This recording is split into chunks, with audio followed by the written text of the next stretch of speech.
दंड भी और प्यार भी। शक्ति का सदुपयोग सज्जनों से ही बन पड़ता है, दुर्जन उसका दुरुपयोग करते ही देखे गए हैं। पिछले दिनों ज्ञान और विज्ञान के जो सूत्र हाथ लगे, उनका अनर्थकारी उपयोग ही किया गया। विज्ञान के द्वारा युद्धोन्माद को पूरा करने के साधन जुटाए गए। औद्योगिकीकरण से यह सोचा गया कि जितना जल्दी, जितना अधिक धन बटोरा जा सके, बटोर लिया जाए। बुद्धि को छल छद्म में नियोजित किया गया, शक्ति को दुर्बलों के शोषण हेतु नियोजित किया गया। संक्षेप में यही है इन दिनों की उपलब्धियों का उपयोग, जिसे सरल और स्वाभाविक मानकर बिना किसी हिचक के प्रयुक्त किया गया।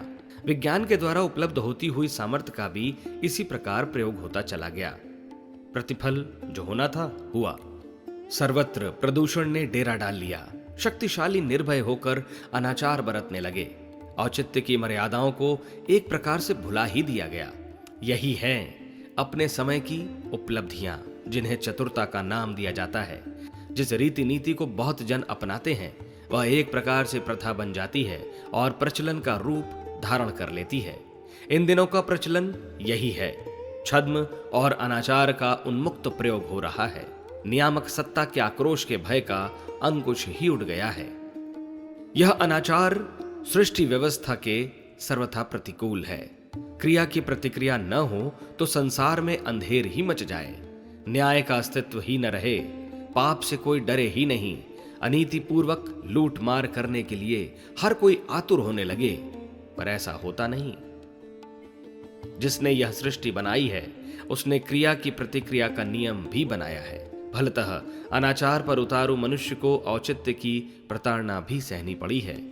पिछली शताब्दी में 2 विश्व युद्ध और लगभग 200 क्षेत्रीय युद्ध हुए हैं, जिनमें ऐसे घातक अस्त्र शस्त्रों का उपयोग किया गया कि लोगों को अपार धन जन की हानि उठानी पड़ी। हवा और जल में इतना विष घुल गया कि लोग मुश्किल से ही जीवन यापन कर रहे हैं। अपराधों की बाढ़ सी आई हुई है। शारीरिक और मानसिक स्वास्थ्य गड़बड़ा गया है। हर कोई आशंकित और आतंकित दिखाई देता है। इस परिस्थिति में कोई भी चैन से नहीं रह रहा है। अगले दिनों परिस्थितियां और भी अधिक बिगड़ने की चेतावनी सभी विज्ञजन दे रहे हैं।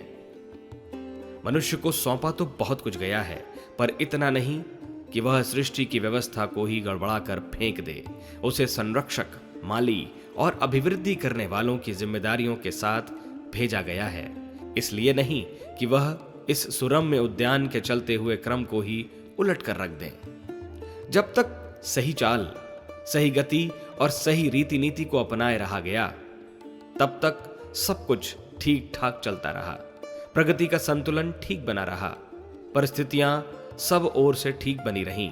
ऐसे ही संतुलित अवसर को सतयुग नाम दिया जाता है। मनुष्य में पारस्परिक स्नेह और सहयोग बने रहने से सभी को पारस्परिक सद्भाव का लाभ मिलता रहा। प्रकृति की अनुकूलता बनी रही। किसी को ऐसे अनिष्ट न सहने पड़े जो प्रकृति की प्रतिकूलता के कारण उत्पन्न होते हों। सुख शांति का वातावरण बनाए रहना यहाँ की परंपरा है। जब तक मनुष्य ने अपनी मर्यादाएं बनाए रखी, तब तक सब कुछ सुखद और सुरम्य ही बना रहा।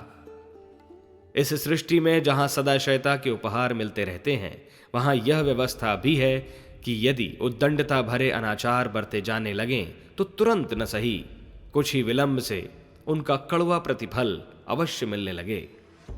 लड़के जब अनुशासन बिगाड़ते और स्कूल में अवांछनीय धमाचौकड़ी मचाते हैं, तो शिक्षक को कड़े अनुशासन का प्रयोग कर भय दिखाना पड़ता है। इन दिनों ऐसा ही हो रहा है। व्यक्ति और समाज को खिन्नता और विपन्नता का त्रास भी सहना पड़ रहा है। आपाधापी की छीना झपटी में कलह के कारण मनुष्य को जिस सुख शांति की आवश्यकता है, उसमें भारी कमी पड़ रही है। उद्विग्नता से परेशान लोग नशेबाजी, विलासिता आदि का आश्रय लेकर ही किसी प्रकार अपना गम गलत करते देखे जाते हैं, पर उतने से भी चैन कहां पड़ने वाला है। संसार व्यवस्था में कुछ आगा पीछा हो सकता है, किंतु प्रकृति तो अपना हंटर सदा संभाले ही रहती है। अन्यथा इतने बड़े विश्व का सुनियोजन हो ही कैसे सके। जिसने यह संसार बनाया है, उसने यह अंकुश भी हाथ में रखा है कि जब मर्यादा का उल्लंघन चरम सीमा तक पहुंच जाए और लोग विवेक खोकर अनाचार अपनाने पर ही उतारू हो जाएं, तो उनकी खोज खबर ली जाए। काबू में लाने के लिए कठोरता भी अपनाई जाए। उल्टी चाल चलने वालों को कड़ाई अपनाकर सीधा चलने के लिए बाध्य किया जाए। इन दिनों ऐसा ही हो रहा है।